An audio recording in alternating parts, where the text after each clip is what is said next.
Zabbuli eyana mwemu. Aweereddwa omukisa oyo ajjukira omwavu, Mukama alimulokola ku lunaku olw'akabi. Mukama anaamukuumanga, anaamuwonyanga era n'aweebwanga omukisa mu nsi, so tomuwangayo eri abalabe be okumukola bye baagala. Mukama anaamujjanjabanga ng'ayongobera ku kitanda, gwe olongooseza ddala ekiriri kye bw'alwala. Nayogera nti, Ayi Mukama, onsaasire, omponye emmeeme yange, kubanga nnyonoonye ggwe.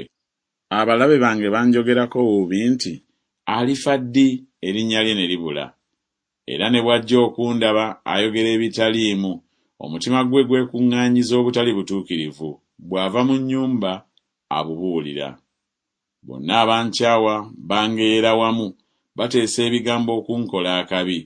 Boogera nti, endwadde embi emukutte, kaakano bw'agalamidde tagenda kugolokoka nate. Era ne munnange mukwano gwange nze, gwe neesiga, eyalyanga ku mmere yange, ansitulidde ekisinziiro kye. Naye ggwe, Ayi Mukama, onsaasire, ongolokose, ndyoke mbawalanire eggwanga. Kyenvudde mmanya ng'onsanyukira, kubanga omulabe wange tampangula.